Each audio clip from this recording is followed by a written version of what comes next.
0 people are waking up thinking about Charity Water today or why they would give. So I have to go out to 100% of the people and give them a reason to pay attention to what we're doing. Hey, Scott, welcome to the podcast. Thanks for having me. It's fun. Yeah, man, I've been just a massive fan of your work, your heart. You've been one of the most innovative leaders I've seen from a distance, especially in the nonprofit world, making a difference. And so I can't wait to hear a little bit of your story. And the first question that I traditionally ask is, when is the first time that maybe you were a kid, junior high, high school, college, that you recognized that you had leadership gifts? I joined a band, and I grew my hair down on my shoulders. Did you play or sing, or what did you do? I played, and I sang, and I had really long hair. It was these photos are... What kind of band? A rock band. It was kind of the Counting Crows meets Pearl Jam. There were a lot of things wrong with this band, but I became the band's manager, and I was determined to get us a record deal. And how old were you? 19. Yeah. And I got us pretty close. Yeah. I would book us at the right venues. And there was this one night where we got discovered by the Scorpions playing at the right venue. And then I went up to meet their manager on Park Avenue and was working the whole thing. And these guys just weren't interested in the business, didn't know a thing about getting a record deal or meeting an A&R agent, and I worked it. So I was also a little entrepreneur as a kid. I would borrow money from my dad to go buy a leaf blower, and then I would go knock on doors and charge people to blow their leaves and then pay back the leaf blower. So I had some. So you were innovating early on. So you said you worked it, and give me an idea. So you're 19, you're a band member, and you're still trying to put together a deal. What did you sell? Did you promote? Did you pitch? Did you tell a story? What'd you do? You said the word promote. So that's actually what I wound up doing for 10 years. I had been brought up in a very conservative Christian home. My mom was an invalid after a kind of freak carbon monoxide gas leak in our home. So I was brought up as an only child, didn't smoke, didn't drink, didn't swear, really just towing the line of church. And at 18, had this classic, really cliche and boring, prodigal son, rebellion act out. So the first thing I did to piss my parents off was to grow my hair down on my shoulders, join this band. And then I realized after we didn't get a record deal that the people who were promoting the band were the ones making all the money. So I would bring the band, I would bring a bunch of people, and I would get 20 cents on the dollar of what we brought in. So at the end of 19, I jumped careers to become a nightclub promoter, to the horror of my parents, and wound up for the next part of my life working at 40 different clubs in Manhattan. Wow. So that job was promoting. It was creating the sense of scarcity, the sense of I need to be inside this club to be seen by the right people, to spend $25 on a cocktail because then my life has value.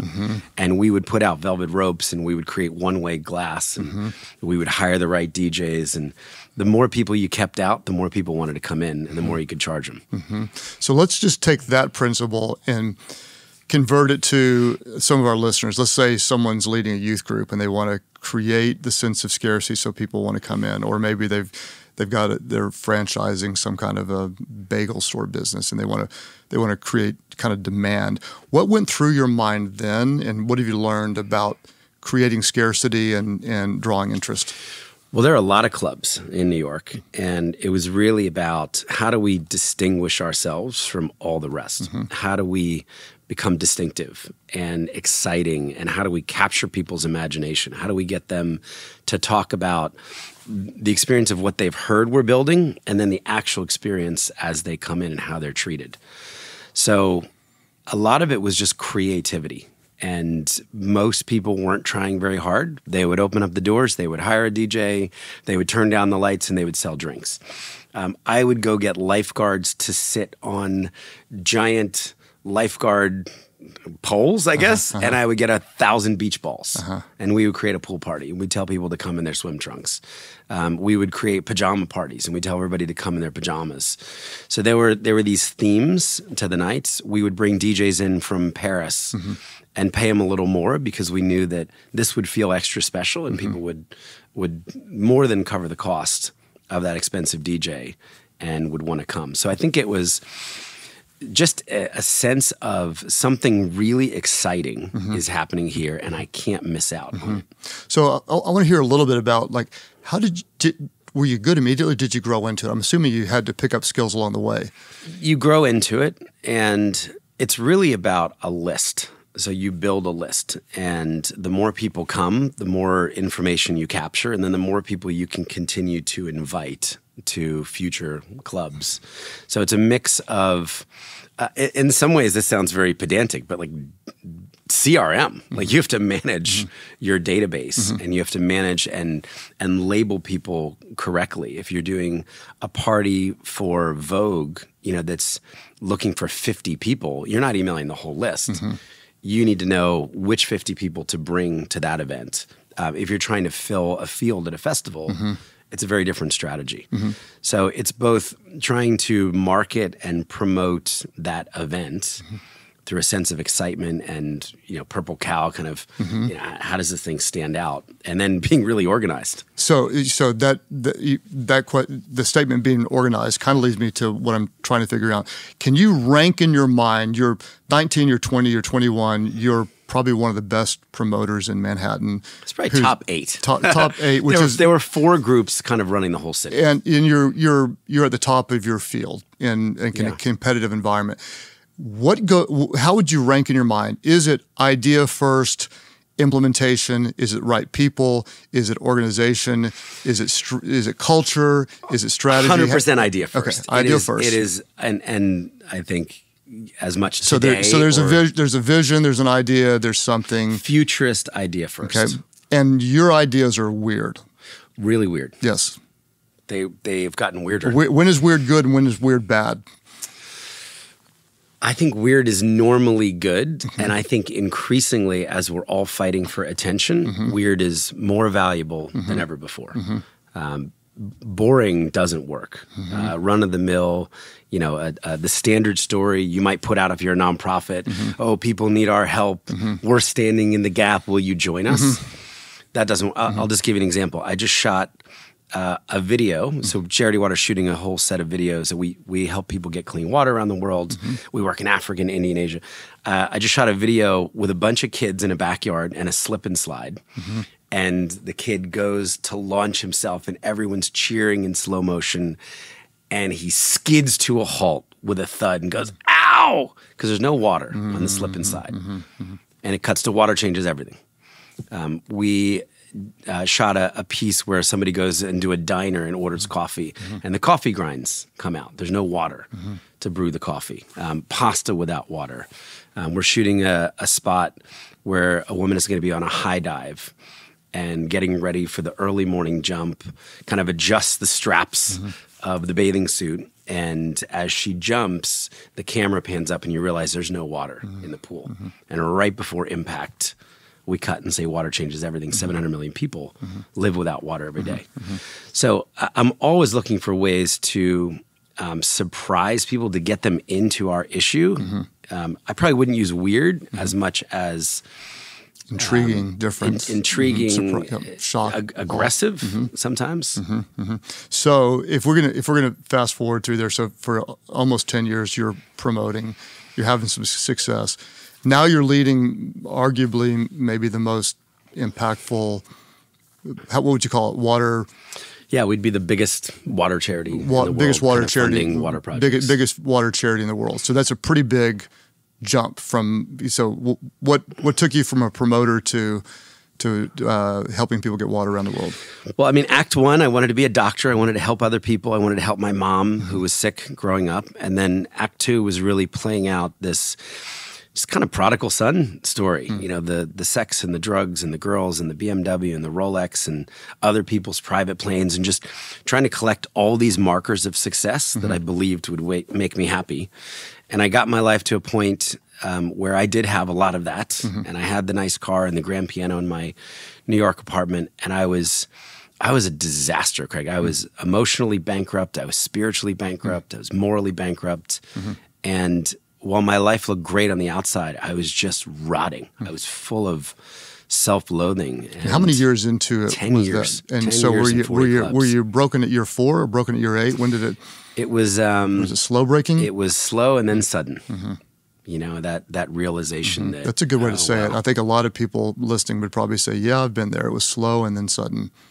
It was kind of a decline that was unnoticeable until you realized just how, wow, I'm actually at the pit here. I'm at the very bottom. So what'd you do when you realized this isn't working? I wanted to radically change my life. And I think I realized that a pivot was not in order, that I would need a 180-degree, think, say, do, the exact opposite, and see where that would take me. So I hadn't gone to church in 10 years. I was the least religious guy at all. But I kind of got this idea from growing up. What if I tithed a year? What if I tithed time and not money? And if I gave 1 year in service to others to see if I could be useful. Interesting. I mean, it's not a nightclub's promoter's skills are not immediately portable into the humanitarian sector. At least on the nose. Yeah.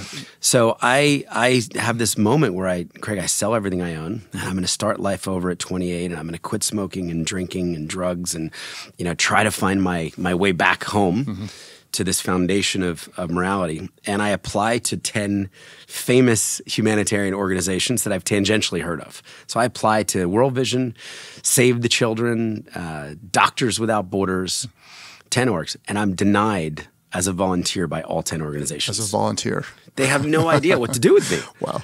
Doctors Without Borders is looking for doctors, not club rats.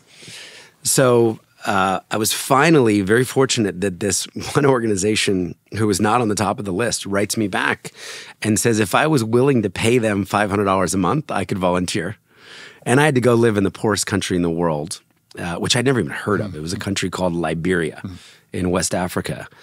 And I dusted off a journalism degree that I'd gotten at New York University, never used, kind of went for my dad's C- student and said, hey, I'll be your storyteller. I'll be your photojournalist on this mission. I will pay you $500 and I will go live in Liberia.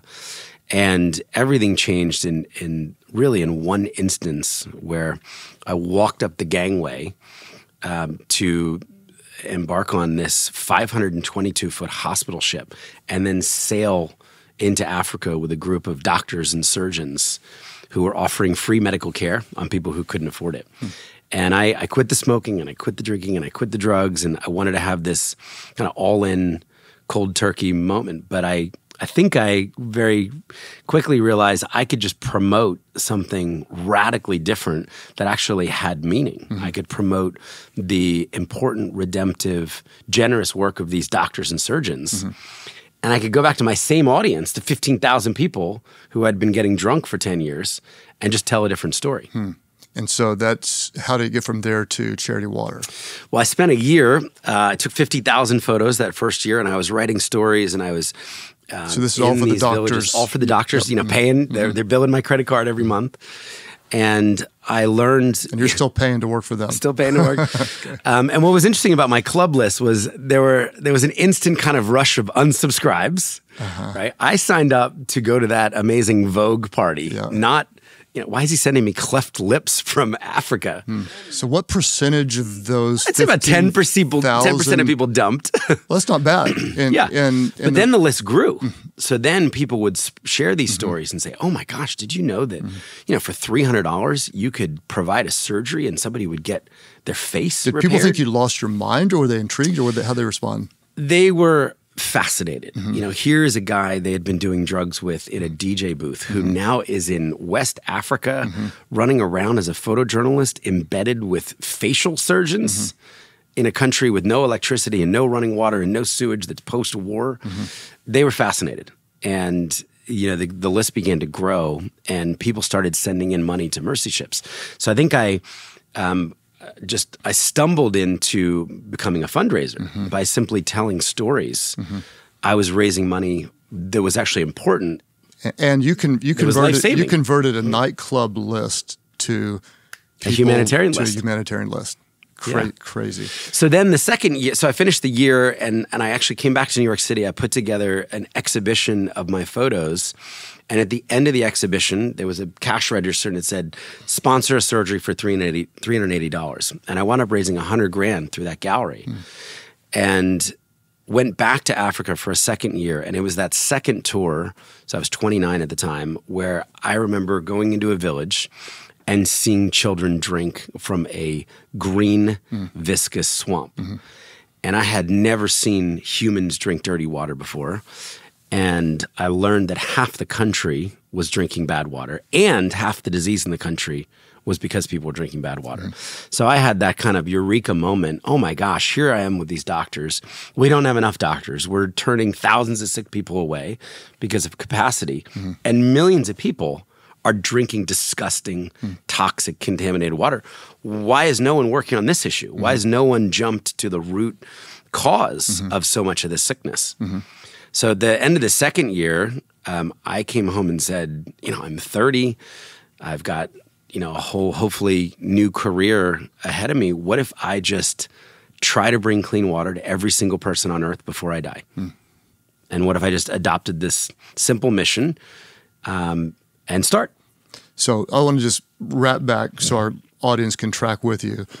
You are successful, but in a totally different field. You had a total 180-degree turn morally, spiritually. You gave, not only did you volunteer, but you paid to volunteer. You took your gifts, you transferred it into something else. You turned a list from one purpose to another. You started raising money, and you just did it. And I just want to highlight that because I know there are some people out there that may be in a similar place where you were, where it wasn't working and then it really didn't work. And just encourage them that even though you may feel like you're at a dead end right now, you're not. That there's way more in you. And day one of Charity Water, so I come back from 2 years. I'm completely broke. And an old club friend takes me in and allows me to sleep for free on his closet floor. So day one of Charity Water, you've got me at 30, can't pay rent, had given all my money to Mercy Ships and the people that I'd met in Africa.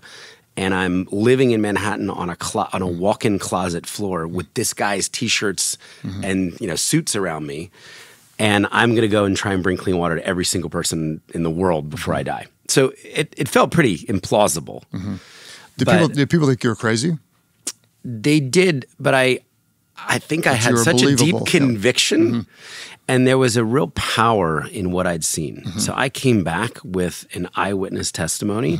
I had lived in these villages. I had seen it. I had 50,000 photos. I could open up a laptop and say, this is how she's 13. This is the water she has been drinking for her whole life. And we can solve this problem. So Scott, there have been people that knocked on my door. They're passionate about something and I just didn't believe it. Didn't buy into it. Or I'll watch a commercial on TV and they'll tell me, these animals are in trouble or these kids are starving. And some stories connect, some don't. Somehow, some way, you seem to create trust. And you're telling me they just believe you. There's a reason they believed you.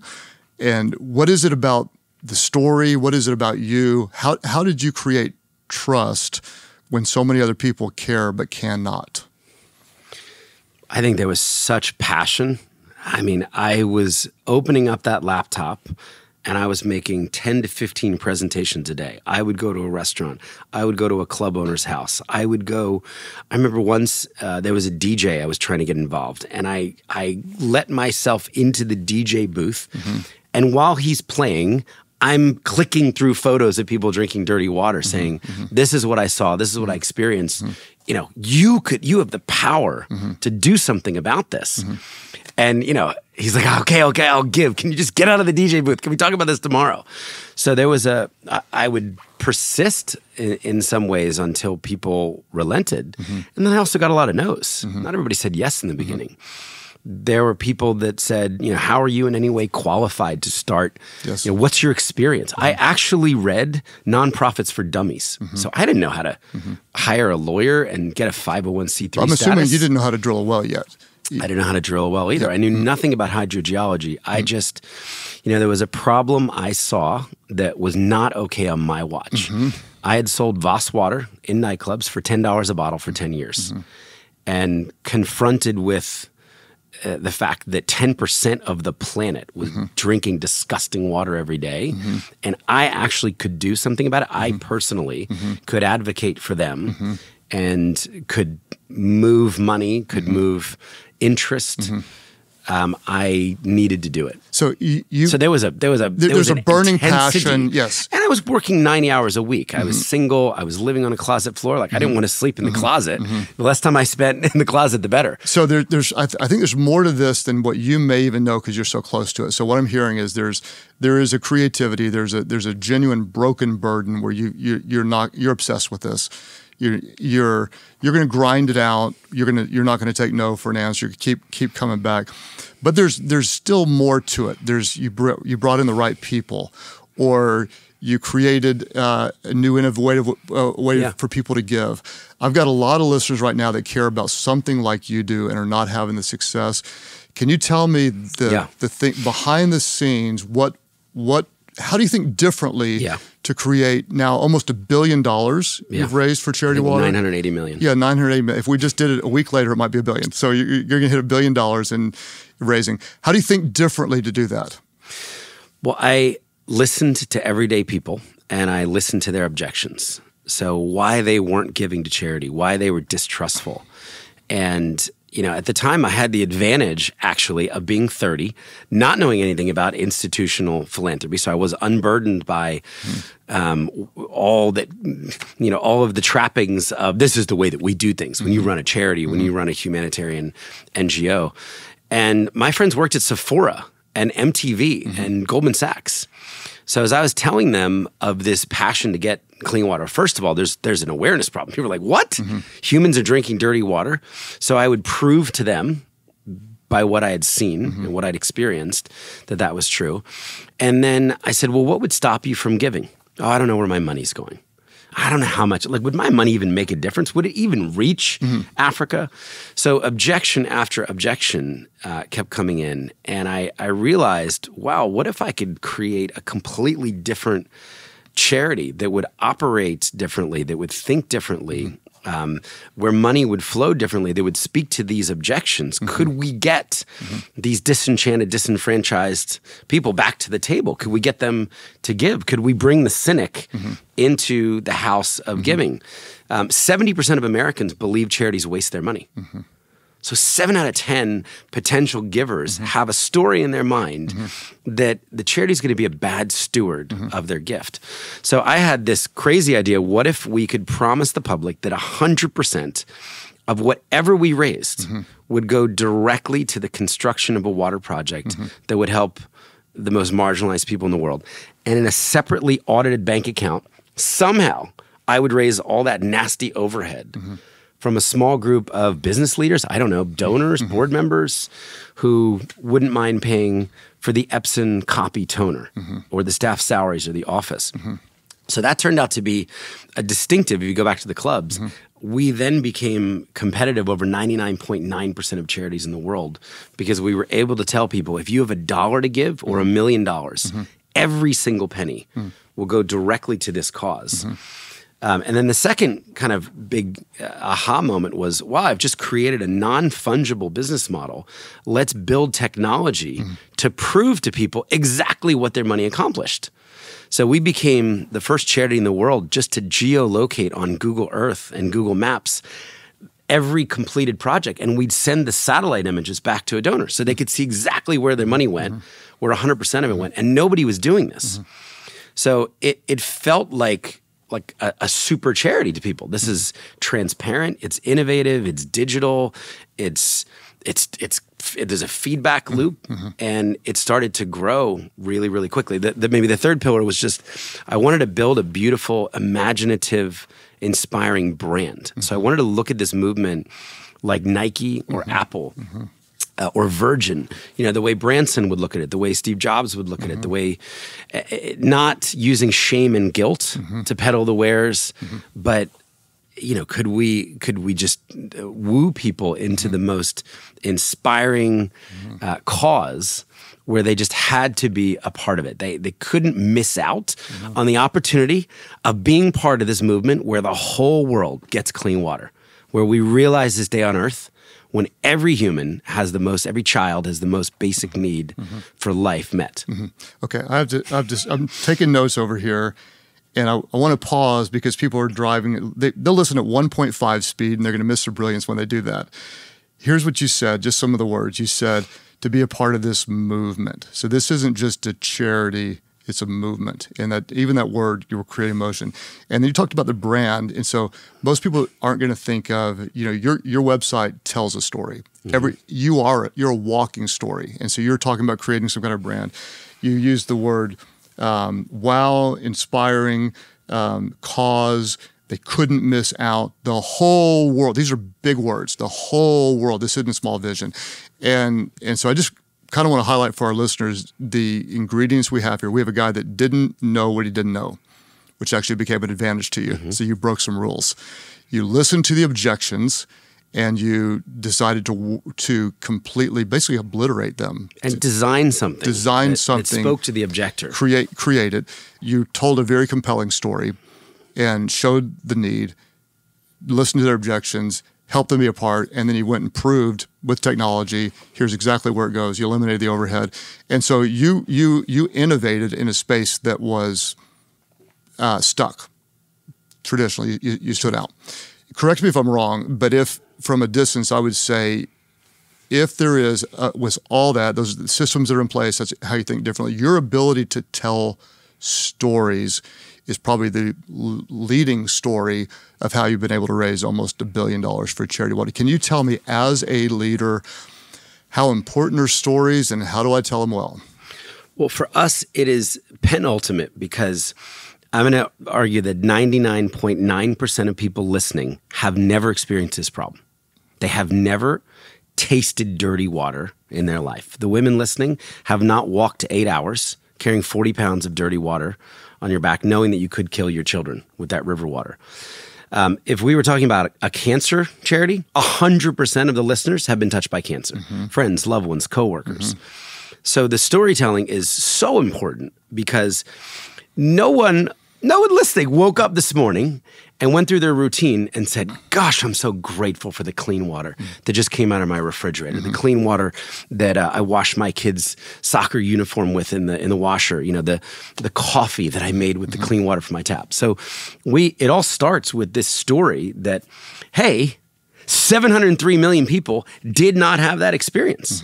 10% of the world today had a very, very different experience than you because of the situation they were born into, which is extreme water poverty. And so that's a statistic. So that doesn't move anyone. So you're like, okay, great, 700 million people. That's a number I can't even fathom. Right. It's 2 Americas full of people. It's 10% of the world. Okay, it's 1 in 10. So it's really, if I told the story of a 13-year-old girl named Ledikiros Hailu in Ethiopia who was walking every single day for water. And she would walk 6 hours a day, 7 hours a day. And she had this clay pot on her back. And she would use a rope and she would fasten it to her shoulders. And she lived on a plateau in this village called Maida. And she would walk all the way down to this ravine. And when she got to the bottom of the ravine, there were a long line of other jugs lined up. So she had to go down and wait because other people had gotten there first.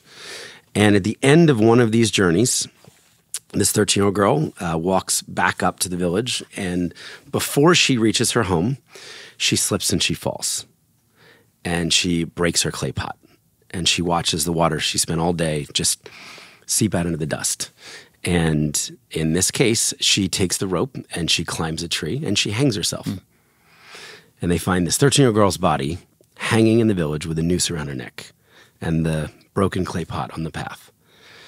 And I actually lived in this village and got to spend time with her family and her friends and saw her burial site and got to walk in her footsteps. That gets people just to connect in a little different way. The image of a teenage girl who was in such desperation because of the situation she found herself in, that she would end her own life. And what everybody in the village said is it was shame. Mm-hmm. It was shame because she had broken the pot. She was coming home empty-handed. She had let her family down through that clumsiness. Mm-hmm. She lost hope. Yep. She lost hope. It's not to end there. There's a woman in Uganda who got clean water from one of our first projects. And when we sat with her and we said, how is your life different now that you have clean water, that you're not walking anymore? And Helen says, well, yes, I did have to walk, and I would take these 2 cans of water, and it was my whole day was walking, and there was never enough water. I could never carry enough water for my family.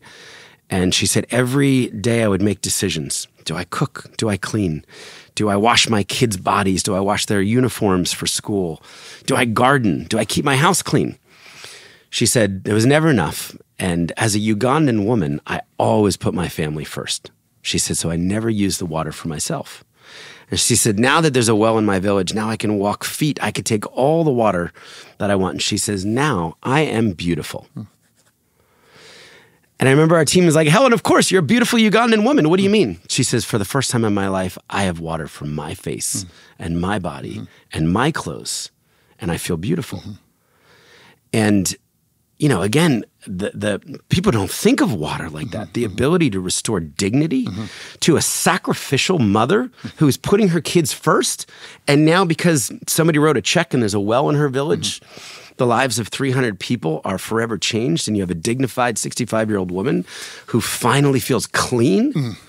That's how you bring people in, not through statistics. Exactly. Those are very emotional stories. You could tell me... And there are hundreds of those. You could tell me hundreds of millions of statistics versus one story, and the story connects. And then the photos are important. So my language is photos. We were talking before this started that we spoke at the same way, same place once. And when I talk, I'm showing 200 photos. So I show the audience, if I'm on stage, a picture of the tree and the path.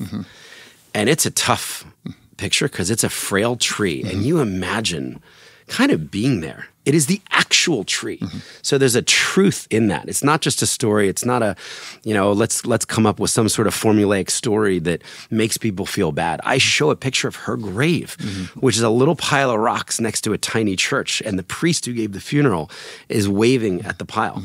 Helen, I show this picture of this radiant 65-year-old woman who is beaming, and she has on this green dress, and the dress is spotless, and her skin, looks clean. Yeah.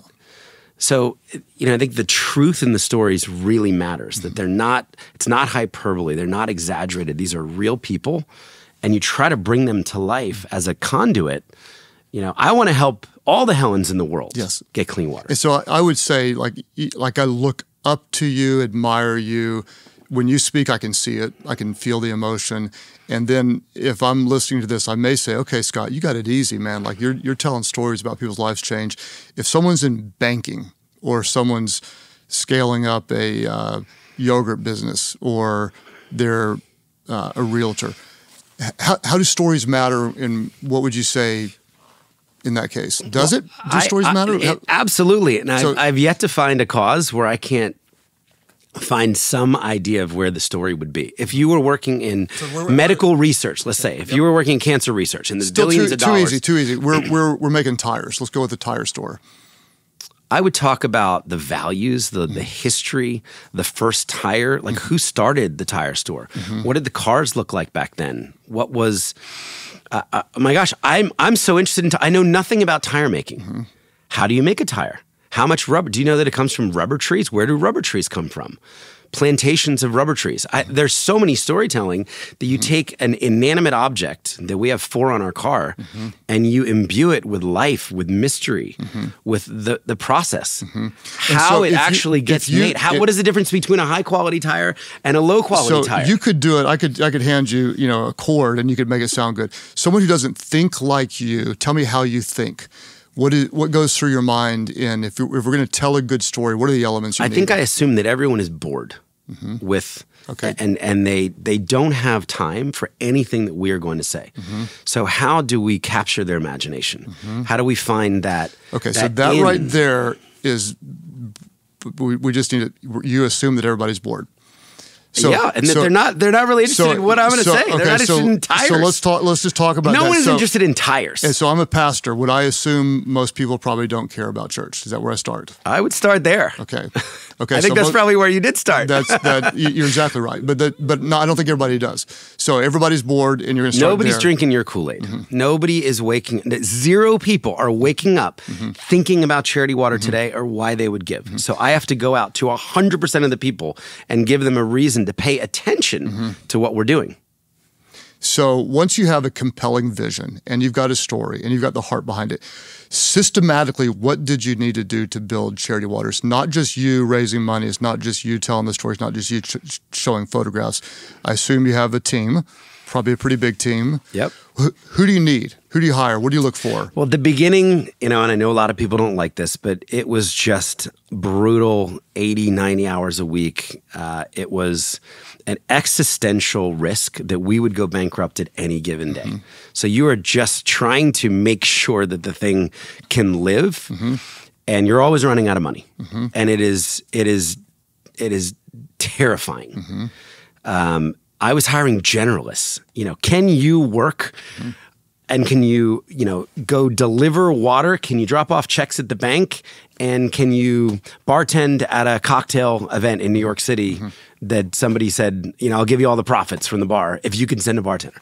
So we were looking for people who were passionate about the cause, would work really, really hard, and were values aligned. As the organization matured, we pretty quickly went into specialist mode. So when I hired a graphic designer, I didn't want somebody who was passionate about the water cause. I didn't want somebody, and in fact, people would say this in the early days, I love Charity Water so much, I'll clean the toilets. And we would throw out all those resumes. Then we looked at craft and mastery and excellence. So I wanted a graphic designer to say, I would like to be the best and most competent, skilled graphic designer in America. I'd like to do that at Charity Water. Or, how cool that I could actually do that for meaning. So the mission was primary early on. You have to have heart for it. And later on. And just a body would do. I mean, if I thought of that early team, it was a motley crew of interns and volunteers. And was turnover really high early? No, because they saw this thing grow. And so they grew with you. And they grew with us. And then some of those people moved into specialist positions. So I found a lot of times those we outgrew a lot those who start with you don't grow with you. In the first couple years, we kept people. And then, some of them would move on if we didn't have that specialty position. I think, as a leader, I was always trying to fill in for the stuff I was not good at. 6 months ago, I hired a president after a 2-year search, and I had this really amazing kind of aha leadership moment 7 years ago where I was in Africa with Angela Ahrendts. Angela Ahrendts she was the CEO of Burberry. She got brought over to Apple to lead 60,000 retail employees. And I was sitting with Angela and I said, tell me about leadership. You've got 61,000 employees. Tell me how you think about it. And she said, well, I just wake up every day, Scott, and I just think about how to make every single person better. How do I remove blockers? How do I coach and mentor? And I looked at her and I said, I have never had that thought a single day in my life. That is the most unnatural thought. So I realized that early on that I was not a great coach. I was not a great mentor. I was a futurist. I would think about disruptive innovation. I would think about creative ideas and storytelling. So I was always hiring the people who did care about others, who did want to coach and mentor. For the futurists out there, what kind of person do they need next to them? Who do you need next to you for you to be successful? Someone who really cares about the team and the people and the culture and their leadership development. And does someone like you frustrate them all the time? I give them a lot of autonomy. So but you're creating ideas. You're probably maybe changing direction some. Do they have to keep up with you? Do they have to see through your ideas? Seeing that as the superpower, seeing the ability for an organization to be agile and nimble and immediately seize an opportunity and actually shut down some resources over here to do something that was not in the plan, but that could have a outsized impact on revenue or awareness. That comes with the territory because that is always going to happen. That said, I had a business coach many years ago who would say, Scott, you got to stop chasing squirrels. So I will understand, that's a squirrel, that's a squirrel. No, that's a squirrel we actually need to chase because that could lead somewhere that has a disproportionate and outsized positive impact.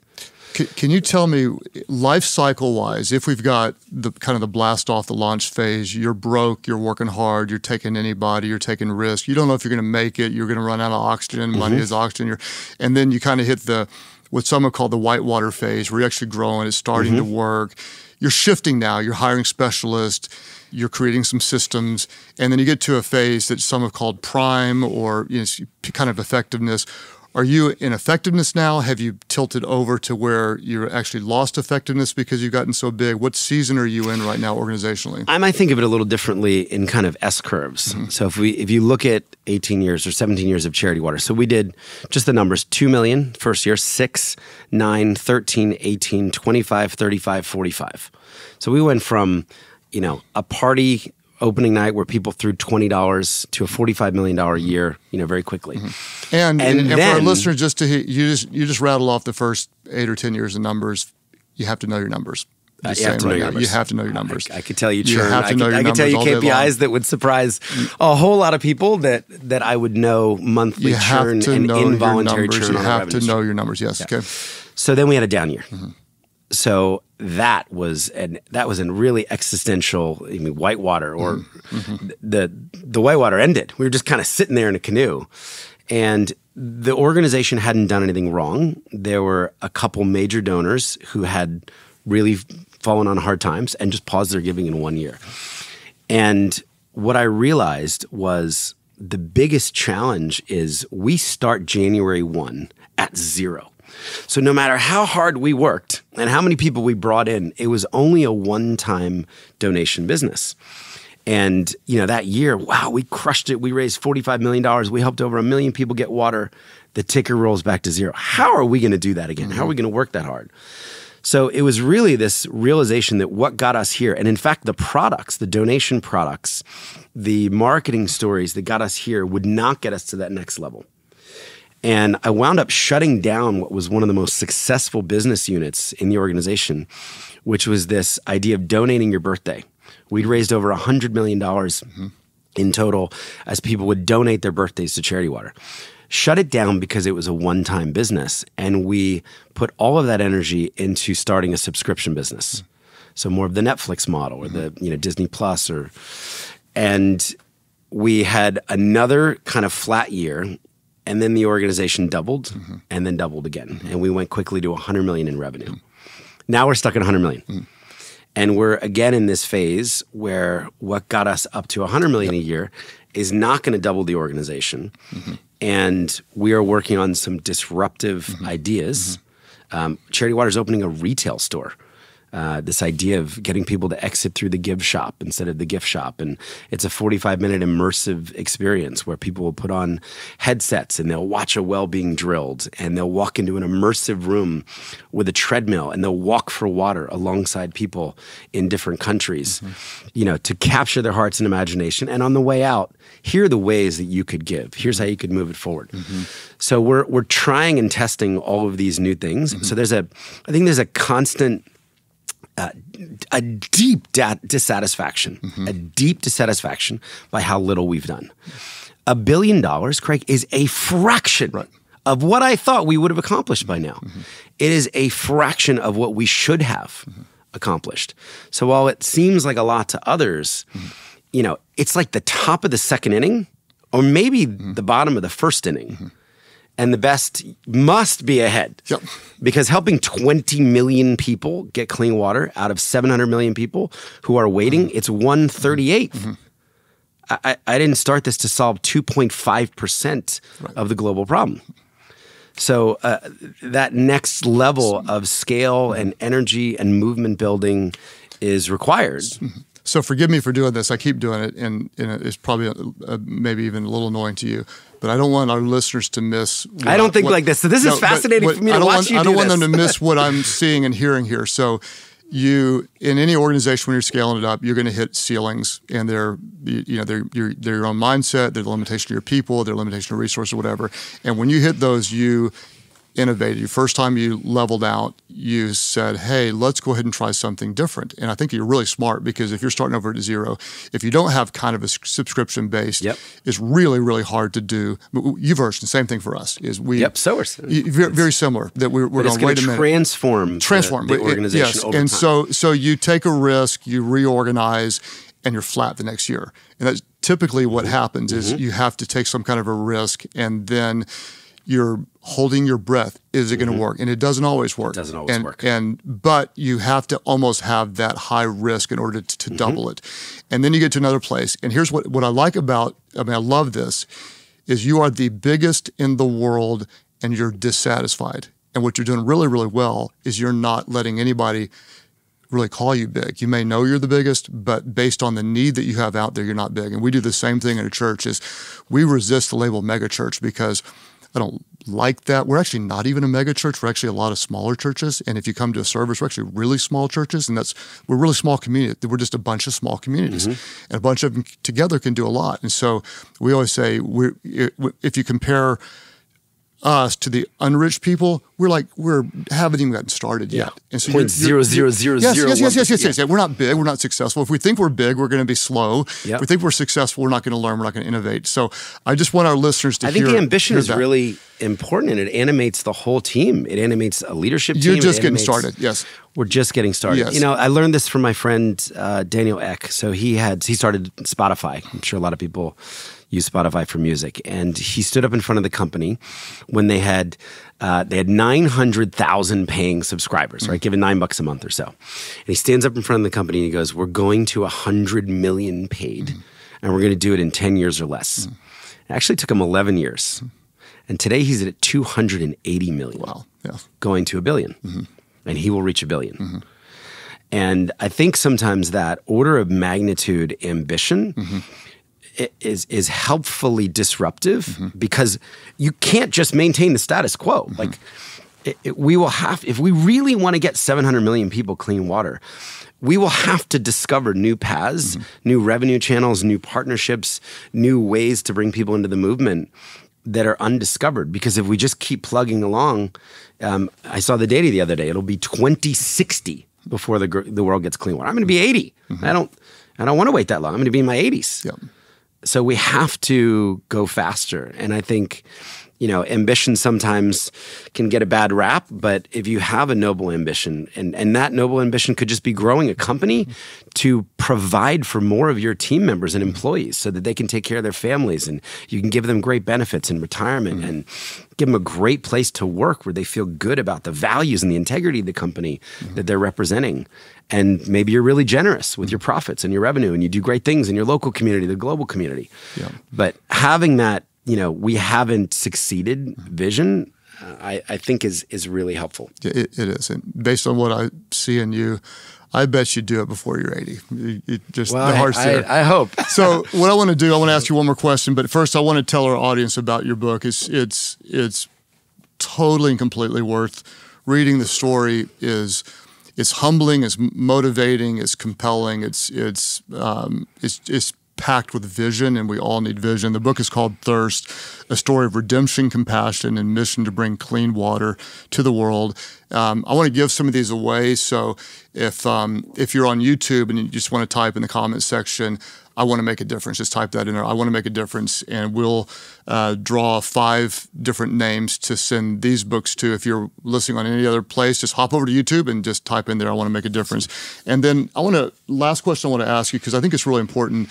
You're a person of faith, but you're leading a what you might call a secular nonprofit, and you have influence with some of the most visible business leaders who aren't followers of Jesus, and you seem to do it well. Can you talk to me about kind of your heart behind how are you faithful to your commitment to be a follower of Jesus, and massively effective in loving people well in a way that draws them to what you're doing and doesn't turn them off? Well, a couple of things. I think to succeed in this vision, we need everybody. So that was just clear at day one. I didn't want just people who did what I did on a Sunday or prayed to the God that I prayed to to be involved in this really wonderful day where the whole world gets clean water.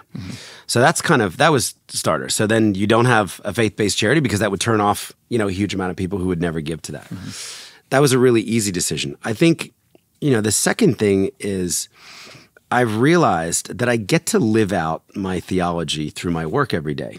And I get to create a world, and as I imagine the kingdom of God, no one is drinking dirty water.